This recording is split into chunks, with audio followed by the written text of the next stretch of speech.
Encik Roslin? Encik Roslin? Hello? Assalamualaikum, Encik Roslin. Encik Roslin boleh dengar saya?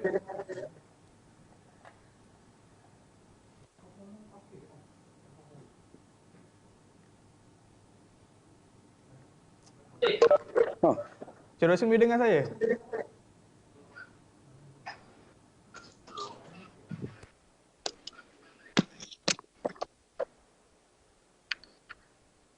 Kita tak dengar suara.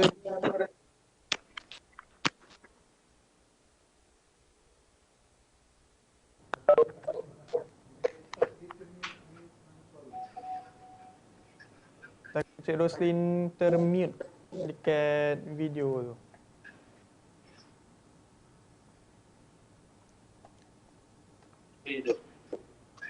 Nak.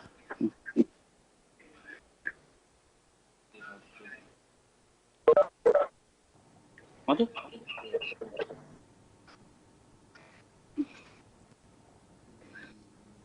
Enak ke? Cuma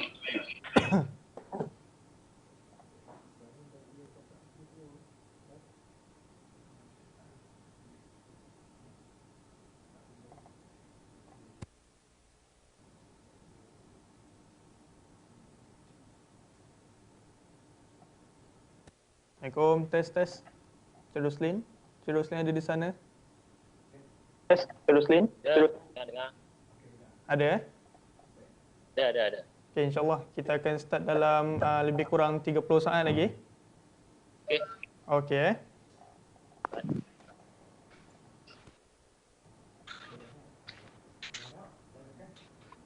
Ini buku ni.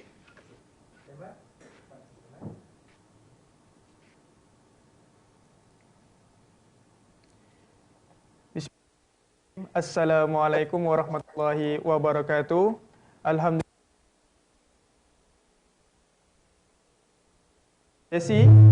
Sesi bersama Agenda Sukan Negara. Kita akan bersama 60 minit dengan Roslin Hashim. Siapa dia Roslin Hashim? Siapa dia Roslin Hashim ni? So ada di kalangan daripada viewer kita yang kenal.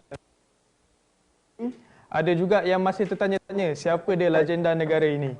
So saya akan perkenalkan sedikit latar belakang saudara kita ini, Encik Muhammad Hashim. Encik Roslin bin Hashim diberi nama dan dilahirkan pada 23 Oktober 1975 di Kota Baru, Kelantan. Ya, saya Encik Roslin berasal daripada merupakan pula Muhammad Hafiz bin Hashim. Kalau anda familiar badminton, sudah tentulah anda kenal Muhammad Hafiz bin Hashim, salah seorang jago bekas pemain kebangsaan Malaysia.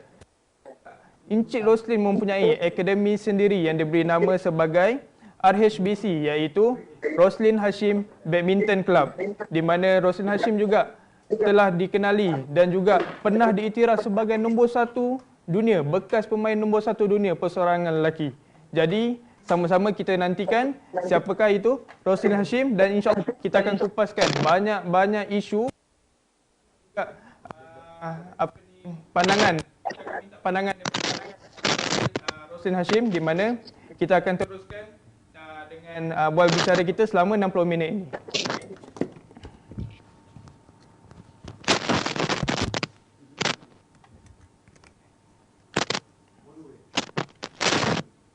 Bismillahirrahmanirrahim. Encik Roslin Hashim ada di sana? Ya, ada. Okey, ada ya. Okey, Encik Roslin. Boleh tak Encik Roslin, sebelum tu kita akan tunjukkan video ataupun selingan video kepada kita punya viewer, di mana kita akan tunjukkan sedikit orang kata siapakah Roslin Hashim ini. Okey, sama-sama kita nantikan video ini. 见这位印尼的老将呢，还是可以说呢，这一关现在第2局比赛开始，叶成旺先来发球。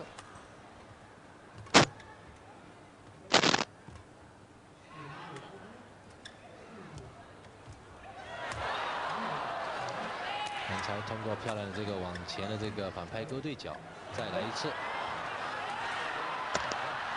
哦，好球！对对对。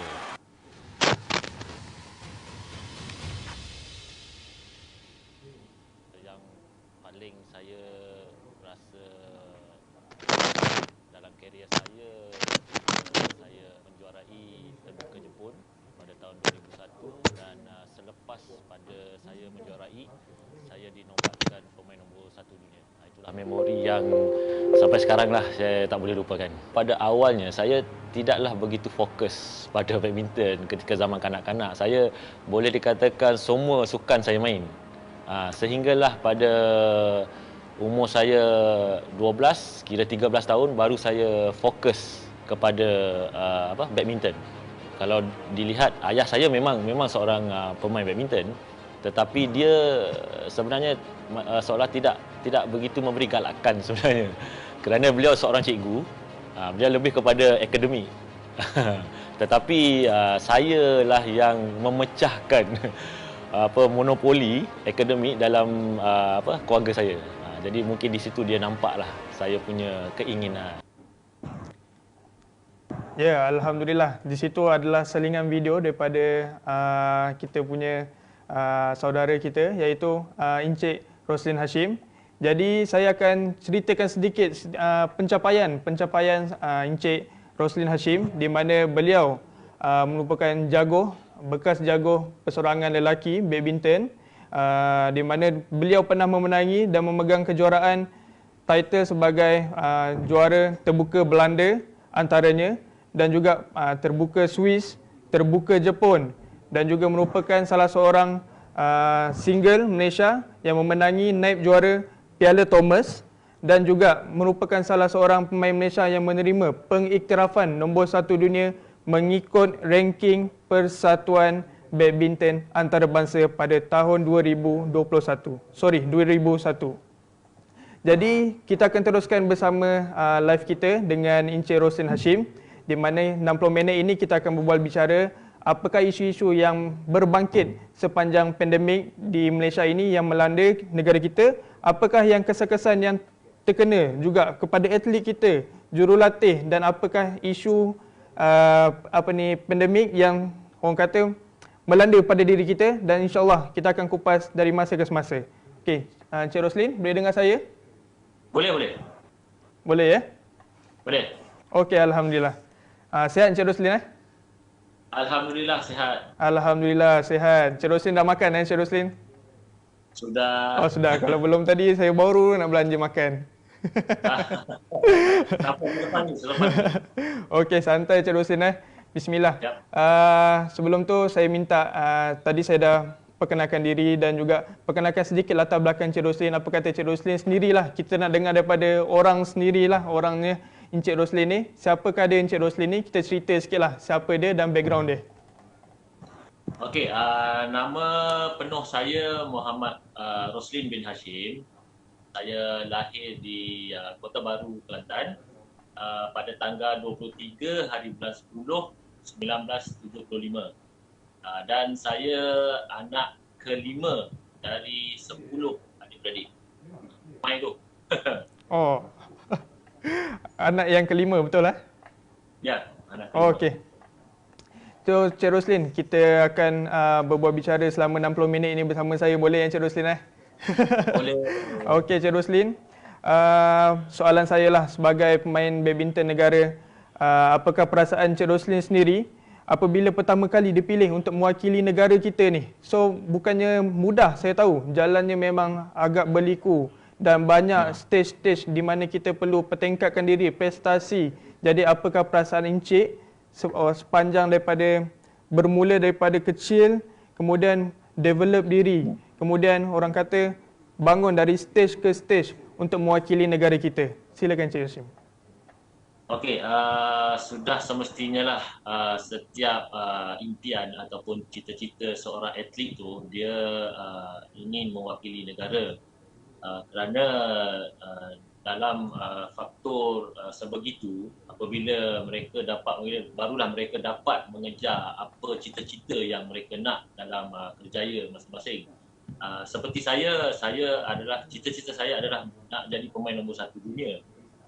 Jadi apabila saya dapat mewakili negara, dapat masuk dalam camp atau squad negara, itu langkah yang pertama sebenarnya. Kerana dekat situlah baru saya nampak yang saya boleh merealisasikan cita-cita. Kerana kalau kita just setakat macam mewakili negeri, dekat sini mungkin tak dapatlah cita-cita kita kan. Jadi of course dia step by step lah. Kalau saya bermula pun daripada sekolah rendah dan dapat masuk wakili negeri, dan seterusnya saya dapat masuk wakili negara lah pada tahun 1990. Betul-betul. Kita nak cerita pencapaian Cik Roslin memang orang kata tak dapat digambarkan lagi. Memang berderet. Saya tengok senarainya. Memang pencapaiannya alhamdulillah. So jadi Encik, saya buat sedikit research, kemudian kita dapat tahu Cik Roslin sendiri ada akademi sendiri di mana diberi nama RHBC, Roslin Hashim Badminton Club. Jadi cuba ceritakan sikit apakah background RHBC. Kemudian soalan saya, adakah jurulatih yang berkelayakan ini akan menentukan prestasi atlet dari masa ke semasa? Okey, RHBC ini ditubuhkan pada tahun 2016. Kira pada masuk tahun ni kira 4 tahun lah. Jadi apa yang kita terapkan dalam RHBC ini adalah kita mengajar pemain yang ingin berlatih, ingin memantapkan skill ataupun mempelajari teknik-teknik yang betul dalam badminton. Jadi dalam training latihan tu kita ada 3 kategori, iaitu basic, intermediate dan juga expert. Expert ni kira level yang lebih tinggi lah. Dan bukan saja di RHBC ni, bukan saja kita mengajar tetapi dewasa juga. Kan untuk dewasa, dan juga kita juga di RHBC ini membuat program seperti badminton, camp badminton. Jadi kita kita ada kemudahan ataupun facilities ataupun tenaga kerja untuk melakukan program seperti itu. Dan juga seperti tuan kita tahu tadi tentang pengalaman seseorang pelatih. Jadi di situ sedikit sebanyak memainkan peranan juga untuk menilai, kerana ilmu yang ada pada jurulatih ini walaupun masing-masing ada kelebihan, tetapi dengan apa yang ilmu pengalaman yang ada itu sedikit sebanyak dapat membantu pemain-pemain di bawah mereka. Betul. Di sini dia dapat menilai ataupun melihat di manakah kelebihan ataupun kelemahan seseorang pemain di bawah kendalian dia untuk dia meningkatkan lagi prestasi ataupun keupayaan pemain-pemain di bawah mereka.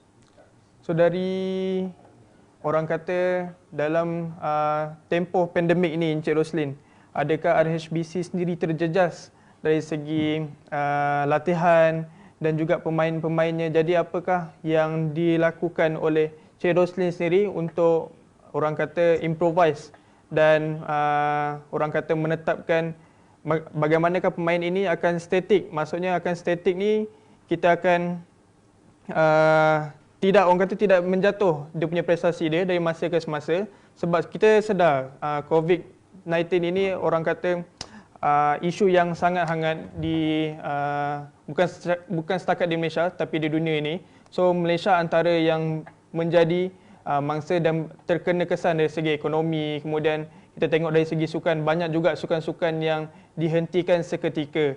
Jadi bagi peringkat Encik Roslin sendiri, RHBC, adakah RHBC juga terjejas sepanjang pandemik COVID ini?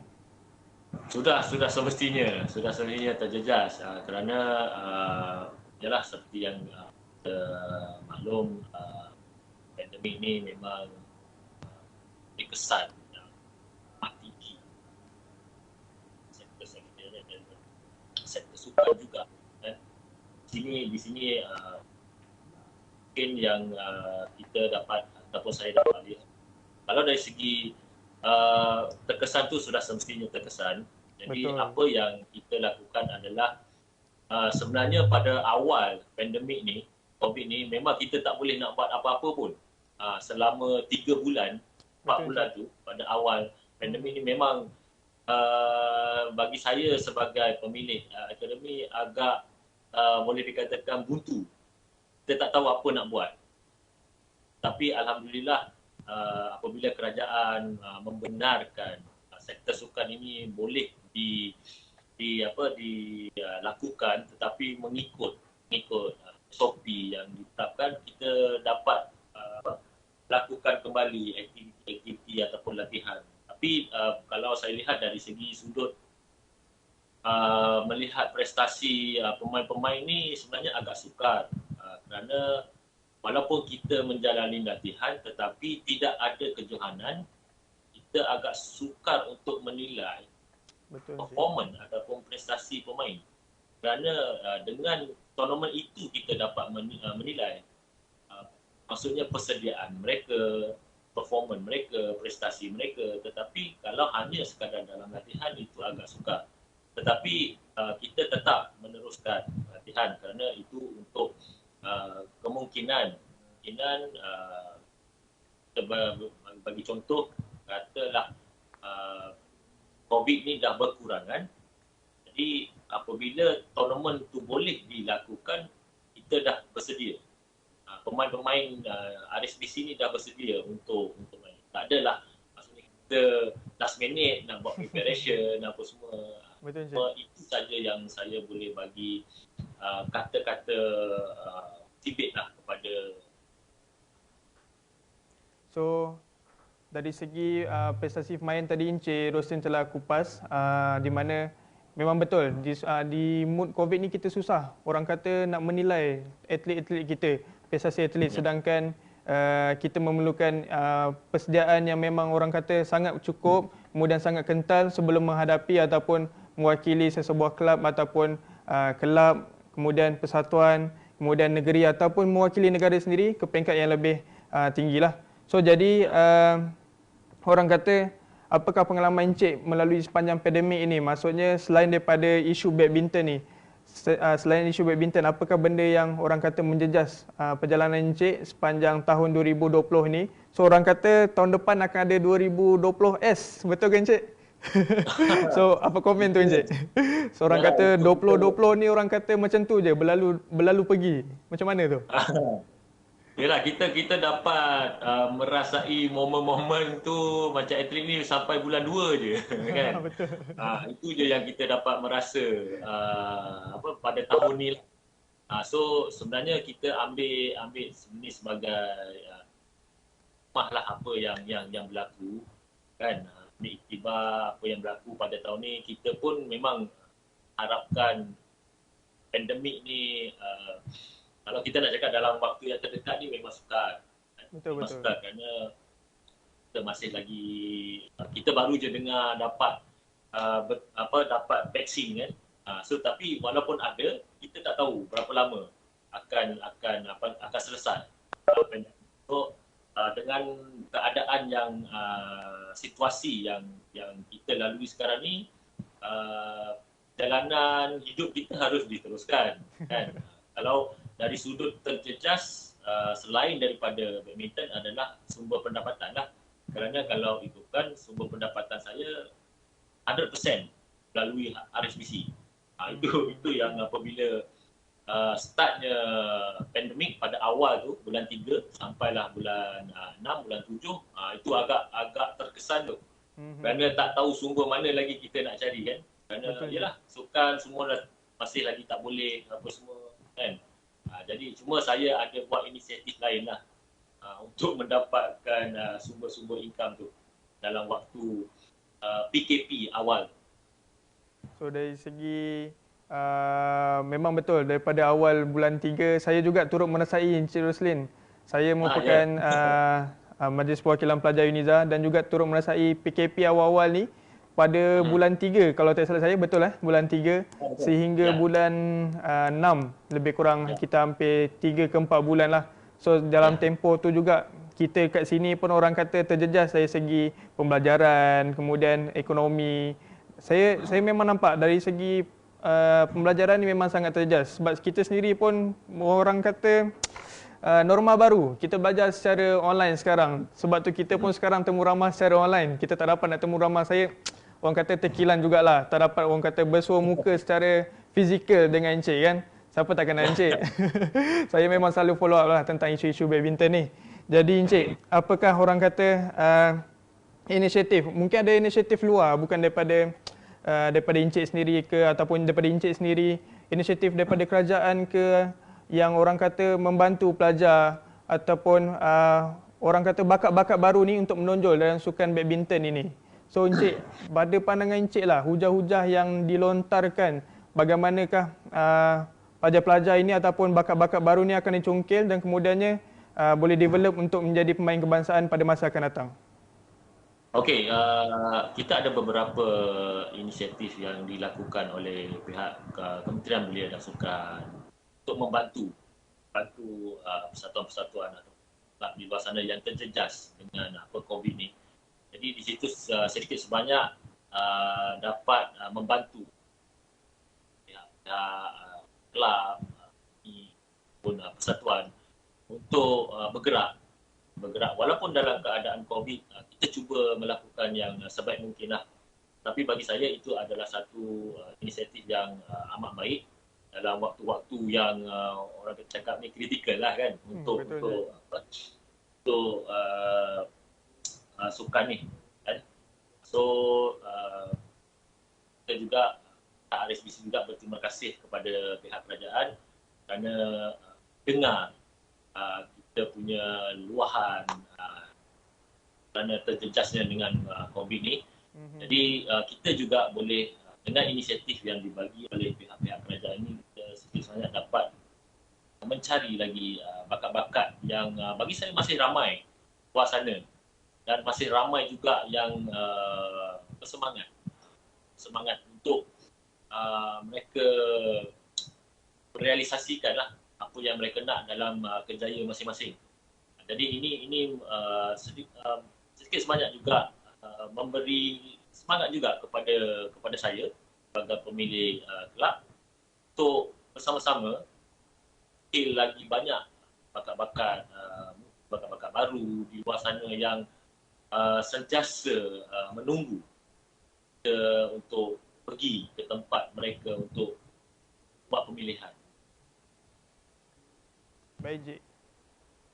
Okey, terima kasih Encik.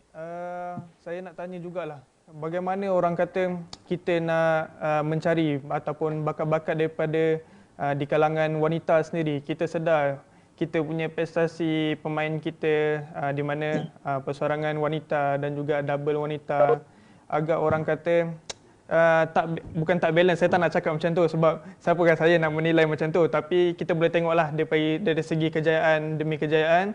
Jadi yang orang kata yang apakah cara-cara orang kata nak tarik minat orang kata, di kalangan wanita ni untuk menceburi dalam bidang badminton ni.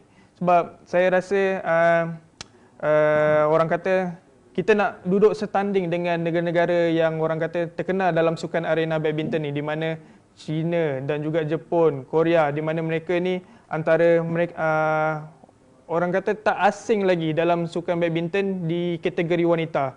Jadi pada pandangan Encik lah, bagaimanakah kita nak menarik minat di kalangan wanita dalam arena sukan badminton ni sendiri? Okey, kalau itu kan memang sebelum tu kita ulas dulu.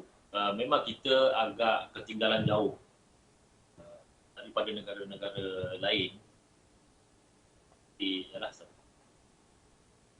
China, Korea, even dengan Thailand, dengan India sendiri pun kita dah mula dengan Jepun kan. Betul. Agak ketinggalan agak jauh kerana mungkin bagi saya adalah untuk menarik minat pemain-pemain di kalangan wanita ni agak sukar sebenarnya untuk kita memperkatakan tentang isu ini, kerana kita lihat senario kita di Malaysia, terutamanya untuk wanita, mana budaya kita apabila kita sebut wanita ni, dia agak orang cakap sedikit ada protection daripada family. Dia berbeza dengan budak-budak lelaki. Jadi di sini saya nampak, kerana kalau kita lihat mereka masih lagi belajar, especially yang perempuan, yang wanita. Dia selepas umur, mungkin selepas habis belajar, mungkin umur 17, 18, kat situ baru mereka nak bermula. Jadi agak lewat. Walaupun mereka mungkin pada peringkat umur junior, umur 8 tahun, 9 ke 10, dia dah main. Okay? Dia dah main, mungkin dah wakil, mungkin bila dia dah umur 12 ke dah wakil negeri. Tapi masih ada lagi mereka ini di bawah jagaan keluarga. Mereka ni betul-betul diprotect oleh family sampailah mereka besar. Jadi dekat situ lagi kalau dia sambung belajar. Jadi di sini agak sedikit ada gap di antara pemain wanita kita dengan negara-negara lain. So, jadi orang kata macam ada dorongan, perlu ada dorongan daripada keluarga lah. Betul tak Encik Muslim? yes, itu yang penting sebenarnya, untuk mendapatkan minat, especially pemain wanita ni adalah daripada dorongan-dorongan family itu sendiri. Bukan kita sebagai orang luar boleh memberi galakan, sedikit sebanyak kata-kata semangat, tetapi dorongan daripada keluarga itu sendiri, kerana mereka ni masih lagi di bawah jagaan. Betul, saya faham. Mungkin orang kata ada yang menilai, orang kata okey kalau bersukan je akademik akan tinggal. Mungkin ada setengah orang berfikiran begitu, saya tak kata semua Jadi orang kata mungkin ada certain people dia akan cakap okey kalau kita bersukan ni for sure akan tinggal kelas, assignment tak buat, kerja sekolah tak buat, kan, mak marah balik rumah kena rotan, kan. Okey. Orang kata pada pandangan saya lah, mungkin orang kata dorongan ibu bapa ni memang orang kata kita perlu. Jadi adanya sukan akademik, insya-Allah orang kata dengan adanya pembahagian masa yang baik, kita takkan terjejas pun dari segi akademik, saya rasa. Betul. Sebab orang kata kita akademik ni kita kena balance lah. So memang betul kita kena fokus akademik lebih. Dan akhirat tu sudah tentulah kan. Terklise pula Cik Roslin, minta maaf. Duduk kat Uniza Betul. Jadi orang kata memang betul lah, dorongan ibu bapa memang perlu. Kemudian yang penting kita punya pembahagian masa lah kot, bagi saya lah. Sebab saya sendiri sebagai pelajar dan juga saya pun bersukan juga. Saya memang betul dulu memang dari diploma sampai degree memang saya mencuba di bidang badminton lah. Sebelum ni di zaman sekolah saya di peringkat sekolah saya main bola tampar. Kemudian ayah saya develop saya dalam sukan badminton ni sendiri. Memang betul dulu memang orang kata okey kalau bersukan je kau ni memang tinggal kelas lah. Oh tak boleh lah macam tu sebenarnya. Tapi kita pembagian masa itulah yang penting lah saya rasa. Jadi Cik Roslin, soalan saya, orang kata dari segi prestasi pemain kita dah berbincang tadi sebentar tadi. Jadi apa pendapat Encik, siapakah yang bakal mengganti Datuk Lee Chong Wei? Kita kenal Datuk Lee Chong Wei kita merupakan pemain persarangan lelaki dan juga jago single lelaki yang sangat-sangat familiar dan terkenal di dunia. Jadi siapakah di masa kini, siapakah yang akan mengganti tempat Datuk Lee Chong Wei ini dan terus mengharumkan nama negara kita dari masa ke semasa? Okey, kalau betul-betul memang soalan ni memang selalu diajukan. Selalu diajukan, Dan menjadi siapakah tanda soal, menjadi orang kata pertanyaan kepada rakyat-rakyat ya, Malaysia sendiri sebab ya memang betul. sukan badminton ni memang orang kata sangat familiar kan. Aha. Mhm. Ya, okey. Kalau kita nak bercerita tentang siapakah pengganti Datuk Lee Chong Wei, sebenarnya kita bukanlah maksudnya kita nak pemain yang akan gantikan exactly sama macam apa Datuk Lee Chong Wei dengan pencapaian dia apa semua, kerana kalau kita lihat pemain kita yang dalam skuad negara sekarang ni yang senior agak sukar untuk menyamai pencapaian apa yang dilakukan oleh Datuk Lee Chong Wei. Sebagai contoh, kita letak sekarang ni pemain persaingan Malaysia negara yang pertama, yang first adalah Lee Zijia. Okay? Kita letak beliau di pertama. Kalau dilihat, bagi saya dia sendiri mendapat kejayaan melalui usaha dia sendiri. Maksudnya, walaupun dia tak setanding pencapaian seperti Datuk Lee Chong Wei, tetapi bagi saya apa setiap kejohanan yang dia sertai, kalau dia champion itu sudah bagus. Betul. Terutamanya katalah dia pergi World Champ sebagai contoh, dia champion. Bagi saya itu dah cukup bagus. Kerana kalau kita lihat Datuk Lee Chong Wei pun tak pernah World Champ, tak pernah dapat, kan? Dan lagi satu, kalau dia pergi Olimpik, dia dapat gold medal, kan? Dia dapat gold medal. Itu satu pencapaian yang cukup baik bagi dia. Betul. Jadi kemungkinan apa yang dimasukkan oleh siapakah ganti Chong Wei, mungkin kalau kita letakkan benda tu atas bahu Lee Zijia, memang dia rasa beban. So bagi saya, biar dia apa yang dia nak buat, biar dia buat. Maksudnya, dia main, of course sudah semestinya dia pun kalau pergi tournament, dah tentu dia nak champion. Takkan dia nak pergi kalah, kan? So, Betul cik, itu atas rezeki biar ya. apa pencapaian dia yang dia nak dapat, leave it to him. Kerana kalau kita tengok, katalah dia main sampailah dia umur 30, dia retire. Tapi pencapaian dia itu tak sebanyak Datuk Lee Chong Wei, tetapi dia ada Olimpik, gold medal, dia ada World Champ, dia All England champion. Itu bagi saya satu kejayaan yang baik, yang apa orang cakap luar biasa jugalah, kan. So sama, cuma sekarang ni mungkin pasal kita cuma dulu ada Datuk Lee Chong Wei je, kan. Tak ada pemain lain yang apa seiring dengan dia. Jadi mungkin kita mengharapkan kalau kita nak mungkinlah hampir macam Datuk Lee Chong Wei, kita kena tengok yang mungkin budak umur sekarang ni yang mungkin umur 15 tahun ke, 13 tahun ke, Betul. yang bawah lah maksudnya dekat situ kita build. Cuma sekarang ni kalau Lee Zijia bagi tumpuan kepada dia ambil orang cakap title ataupun champion tu seberapa banyak yang boleh. Itu maksud saya. Okey. Baik, terima kasih Encik Roslin. Wah, memang betul. Kita orang kata nak cari pemain yang seiring dengan Datuk Lee Chong Wei memang sangatlah payah. Orang kata kita memang perlukan banyak pengorbanan dan banyak latihan, banyak game untuk mencapai di peringkat orang kata title macam Datuk Lee Chong Wei itulah.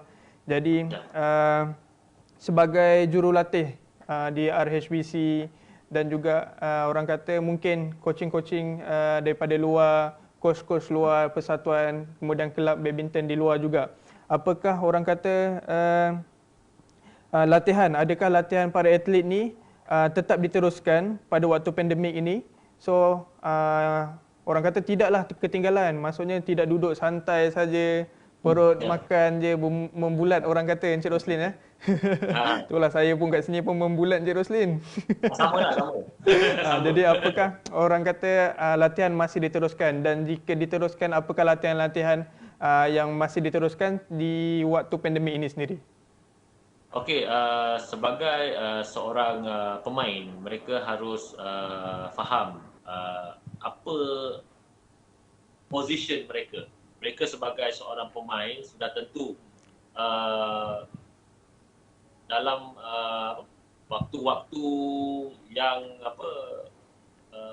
boleh dikatakan mereka ni sentiasa standby, kena sentiasa standby kerana kita tak tahu bila kejohanan tu akan bermula, kan? Maksudnya katalah sebagai contoh sekarang ni bulan 12 bulan 11, okey, bulan 1 katalah tournament tu ada.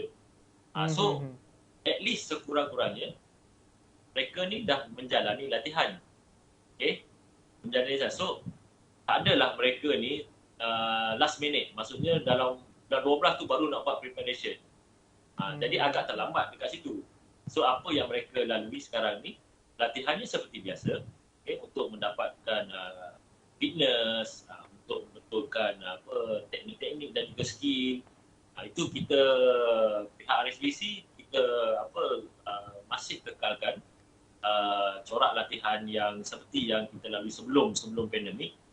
So at least kalau tournament tu diadakan secara bukanlah nak cakap tiba-tiba, memang ada waktu, tetapi untuk persediaan ke tournament tu kalau bagi saya dalam masa kurang daripada sebulan itu masa yang begitu pendek sebenarnya, kan? So dia dah melalui latihan, memang ada pemain yang agak terjejas kerana tidak ada tournament.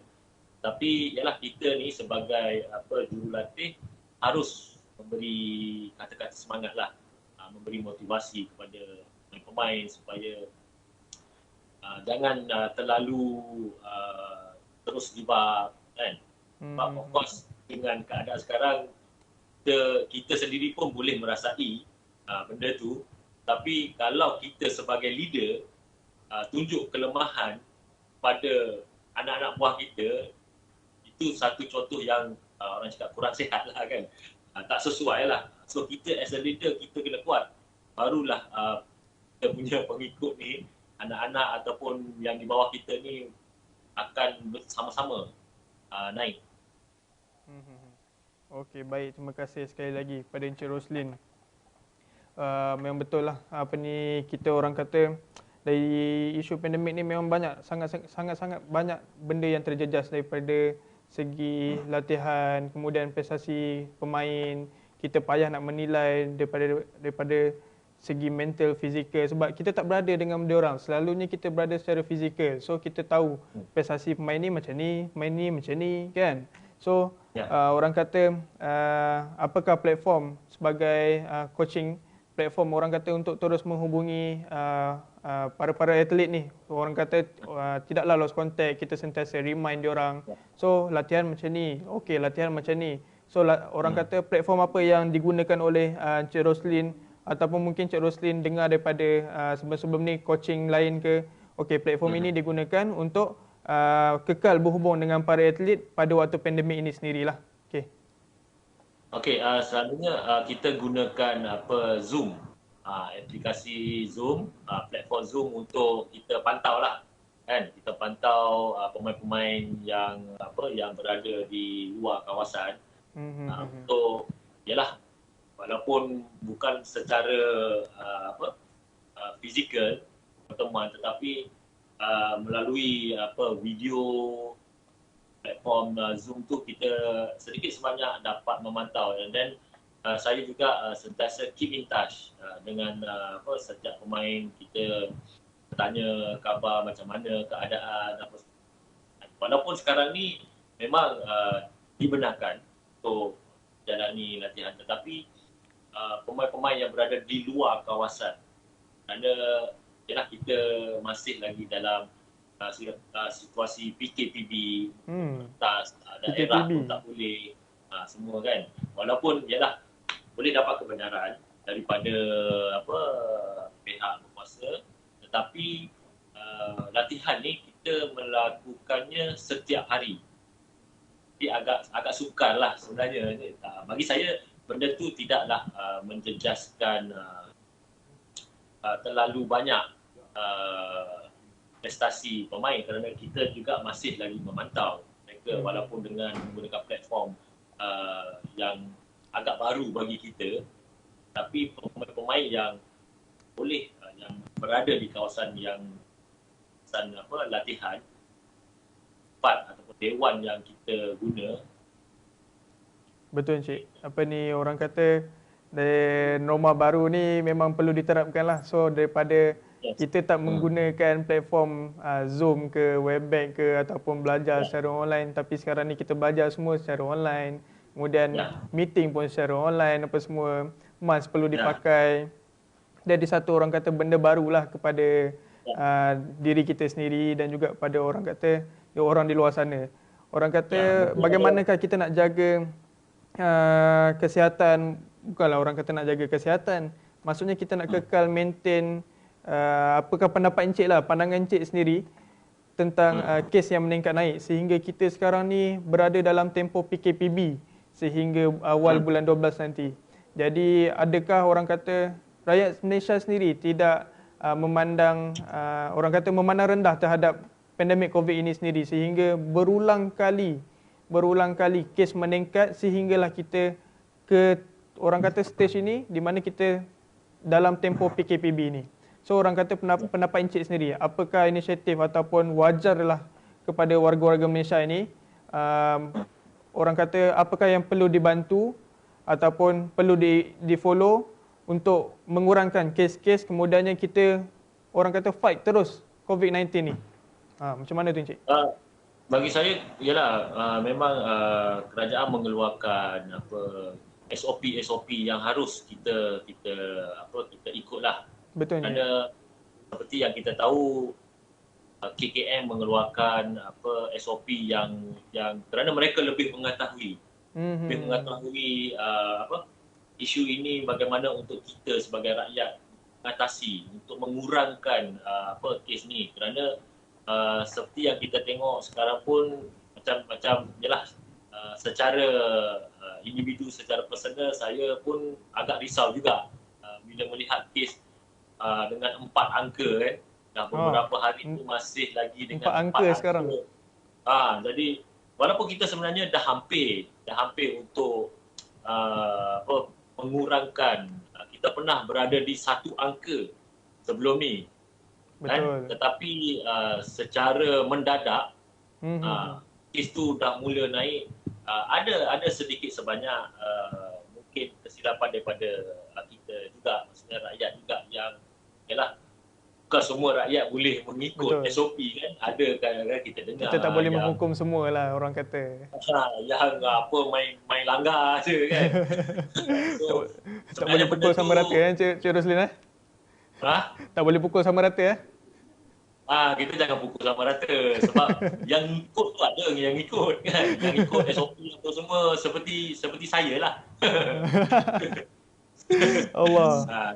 Kita macam yalah kita harus memikirkan orang lain juga. Betul. Kan?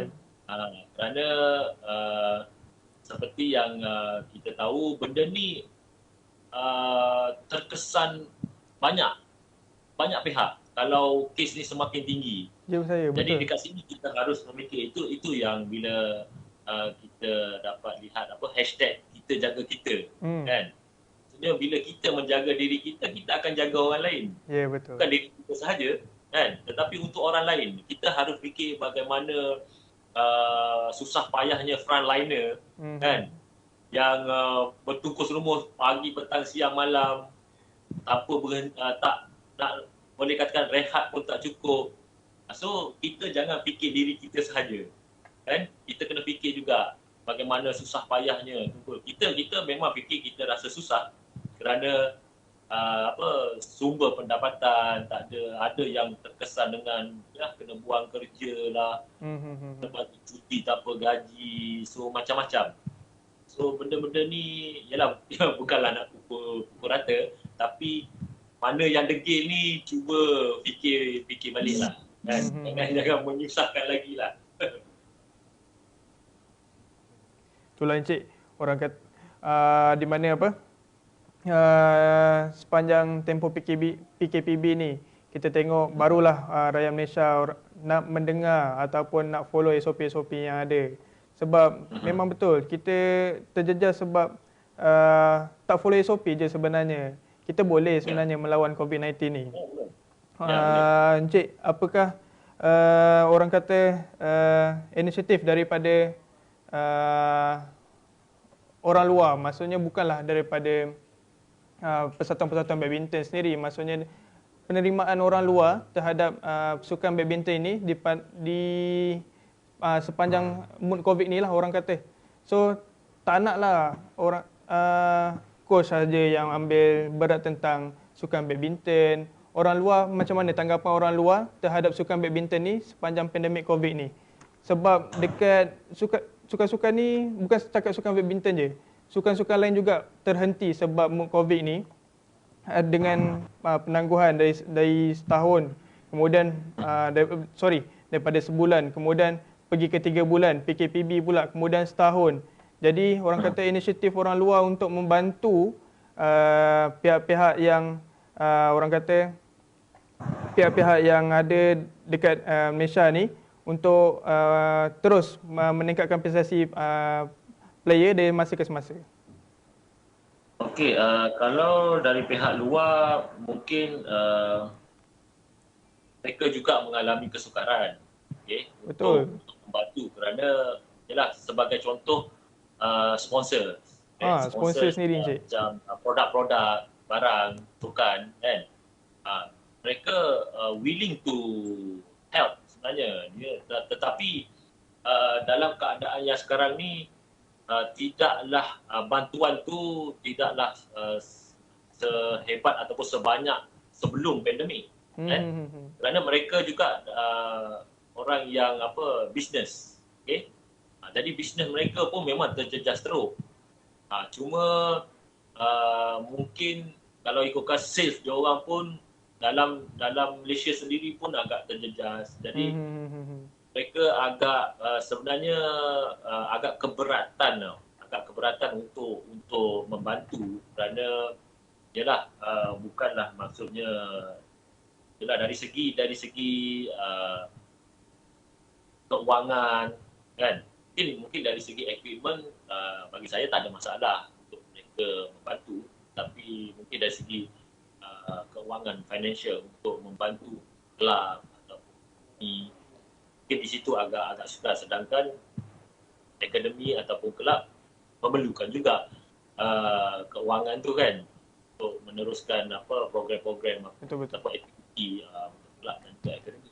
Atau pendapat Encik sendiri sebagai orang kata bekas pemain kebangsaan, adakah sponsorship ni ataupun penaja-penaja luar ni demand prestasi player barulah dia orang nak taja player ni?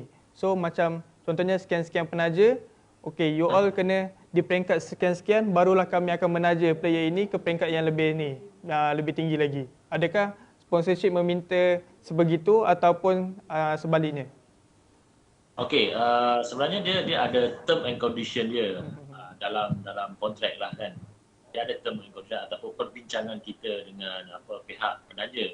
Kerana sudah semestinya apabila mereka ingin menaja ataupun sponsor sesebuah kelab ataupun akademi, mereka nak tahu apakah pulangan yang mereka dapat daripada kita. Betul. Sebab kita memang cuma nak barang-barang keperluan dan juga mungkin sedikit kewangan untuk menampung operasi kelab dan juga akademi, tetapi pihak penaja dia pun nak tahu juga daripada kita apa yang kita boleh bagi balik dekat dia. Di sini, so kita kena contribute something pula dekat dia, betul lah. Maksudnya dia akan kita boleh bagi jawapan adalah melalui prestasi ataupun performan pemain. Maksudnya kejayaan-kejayaan pemain. Kerana pemain itu yang membawa jenama mereka. So bila pemain tu masuk TV, naik podium, So orang akan nampak, oh dia pakai brand ni yang menaja pemain ni dan juga kelab tu. So Betul. dekat situ orang akan mencari. Sebagai contoh, simple lah, kita tengok Datuk Lee Chong Wei kan, dia pakai apa? Dia pakai Yonex kan? Banyak. Raket apa dia Antaranya pakai? yang terbesar Yonex lah. So dia pakai pun memang Yonex yang dia punya, limited edition yang dia punya, Lee Chong Wei. So orang cari, maksudnya peminat-peminat dia kan. So akan cari benda tu. So di situlah kita sebagai kelab ataupun akademi akan bagi balik dekat penaja. So Betul. dalam waktu yang sama, kita sebagai kelab ni, jurulatih ni kena betul-betul prepare lah pemain-pemain ni untuk berada di prestasi yang terbaik lah, sentiasa berada di prestasi terbaik lah. Sebab sponsor ni dia akan tengok tu je. Yang kita boleh bagi jawapan pun, garanti lah, mungkin garanti untuk penaja pun itu saja. Kita tak boleh bagi benda lain lah. Betul. Kan? Sama jugalah macam kita belajar lah. So kita belajar mestilah bukanlah untuk pass exam saja. So mestilah untuk berjaya dunia akhirat, dapat kejayaan yang baik. Kemudian orang kata sara hidup yang lebih baik akan datang. Jadi cik, nampaknya macam masa ni memang sangat mencemburui kita lah. So saya memang betul, saya memang rasa terkilat lah sebab saya tak dapat orang kata tak dapat bersemuka secara fizikal. Jadi cik, soalan saya yang bukanlah yang terakhir sangat, tapi apakah harapan dan juga nasihat encik pada generasi-generasi muda yang menceburkan diri dalam bidang sukan badminton ni?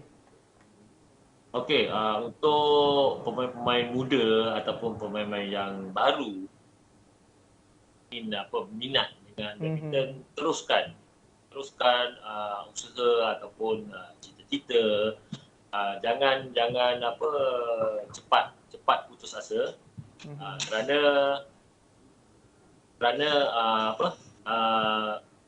benda ni dia boleh membantu sedikit sebanyak dalam kehidupan kita. Kerana kita aktif kan, nak bersukan apa semua. So untuk pemain-pemain ini kalau ingin pergi lebih jauh, cuba dapatkan jurulatih lah untuk memantapkan lagi skill ke teknik-teknik dalam badminton. Kerana sekarang ni pun memang ramai. Betul. Memang ramai bekas-bekas pemain bukan ex national saja, ex state player pun dah ada buat buka kelas untuk pembelajaran badminton. Jadi saya tengok pun banyaklah dah dalam satu Malaysia ni pun, di setiap negeri pun dah ada dah. So Betul. especially kepada parent-parent lah, kalau tengok anak-anak ni dah mula tunjuk minat badminton, bawa ke tempat yang betul lah. Untuk menaikkan lagi semangat dia orang kan. Kerana budak ni kalau dia tengok parent yang support lagi, dia orang semangat. Boleh saya tahu Cik Roslin, di RHBC sendiri, bagaimanakah development player yang dilakukan di RHBC sendiri? Contoh, dia ni memang totally zero tapi nak bermain badminton. Apakah stage-stage yang dilalui sehinggalah dia layak untuk mewakili kelab itu ataupun mewakili sekolah sendiri, bukan sekolah, mungkin negeri ke peringkat yang lebih tinggi lagi. Maksud saya, apakah persediaan yang disediakan oleh RHBC sendiri kepada player-player yang baru, beginner lagi? Macam tu. Okey, kalau saya lihat ramai rata-rata parent yang menghantar anak untuk menjalani latihan di bawah RHBC ni, yalah semua macam kadang-kadang baru je start main kan. So dekat sini saya lihat cara mereka budak-budak ni, ialah ada yang datang umur 6 tahun ada, 7 tahun ada kan, 8 tahun. So saya tengok pukulan mereka dulu, tengok pukulan dia orang ni dulu macam mana kan. Sebab ada setengah budak ni dia dah ada bakat dia. Maksudnya kita tengok cara teknik pukulan dia tu, walaupun dia umur 7 tahun ataupun 6 tahun, tapi teknik dia tu dah betul. Maksudnya dah boleh maksudnya kita tak perlu sebenarnya ambil masa yang panjang untuk train budak ni, tetapi yang sedikit mengambil masa lah sebenarnya adalah zero tu, maksudnya dia pukul bola, dia pukul pun tak kena apa semua, itu akan mengambil masa. Jadi saya akan menilai dari sudut itu untuk kita asingkan mana yang pemain-pemain yang tak dapat pukul, tak pandai lagi pukul apa semua, satu grup, satu kumpulan. Yang dah pandai ni sebab sebenarnya kita tak boleh campur pemain budak-budak yang dah boleh pukul dengan yang belum boleh. Kerana dekat situ nanti budak-budak yang masih lagi tak pandai ni untuk bola ni, bila dia tengok yang kawan dia ni padahal sebaya kan, boleh pukul apa semua, dia akan, orang cakap, dia down. Dia akan rasa alamak, dia rasa macam dia tak pandai lah kan. So sebab tu lah orang kata diasingkan lah. Macam mana tu Encik Rusli? Kemungkinan semangat dia tu akan turun. So itu kita tak nak. So biar dia sama level dia lah. Kalau tak boleh pukul tu, sama-sama tak boleh pukul. Barulah dia rasa tak terasing benda tu. Orang kata maksudnya dia tak nak lah rasa down, maksudnya tak semangat nak berlatih dari masa ke semasa kan. Sebab tengok kawan dia yang ni boleh, yang ni boleh buat skill macam ni, dia tak boleh pula macam tu kan. Jadi kalau macam sponsorship ni di peringkat awal, adakah mereka akan support ataupun sponsor mereka yang beginner ini, ataupun mungkin mereka yang perlu cari sponsor ataupun sponsor yang cari mereka, ataupun mereka perlu berada di peringkat sekian barulah sponsor akan orang kata approach mereka macam tu. So maksudnya macam beginner ni, adakah perlu main macam biasa je, tak payah sponsor lah, beli sendirilah, duit sendiri ada, pakailah dulu, ataupun berada ada pencapaian sikit, ada stage di sini sikit, barulah sponsorship akan support dia orang. Macam tu.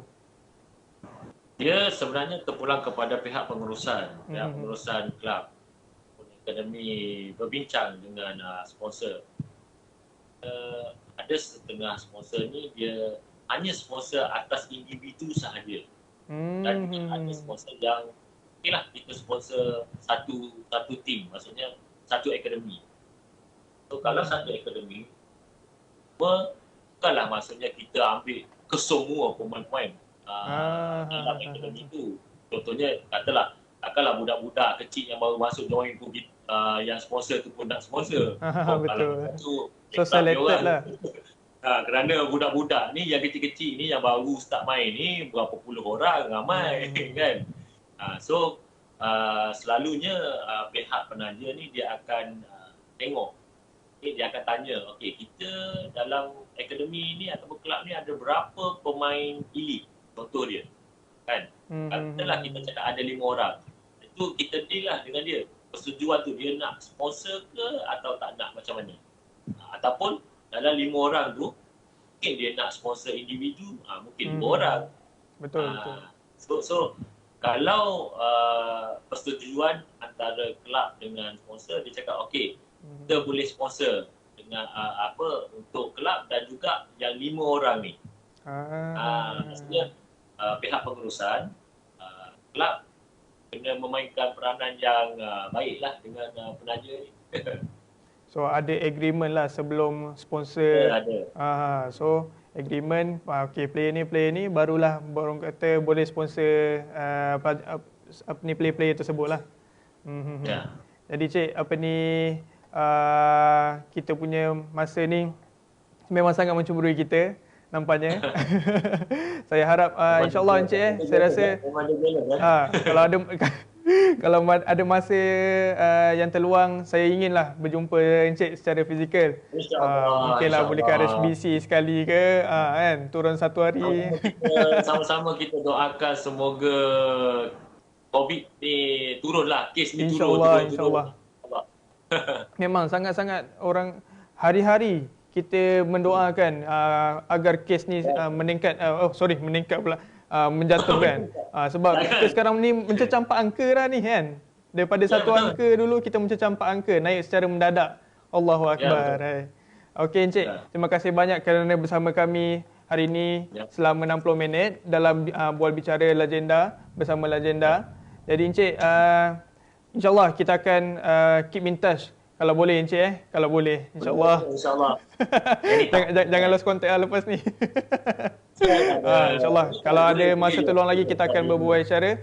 Okey, terima kasih banyak daripada pihak kami dan juga terima kasih juga kepada Encik Muhammad Roslin bin Hashim kerana meluangkan masa bersama kami selama 60 minit dan menceritakan apakah pandemik ini menjejaskan prestasi sekian player, kemudian apakah yang dialami dan pengalaman beliau sepanjang mengalami mood COVID ini sendiri dan menceritakan sedikit latar belakang beliau. So alhamdulillah kita dah kenal siapa itu Roslin Hashim.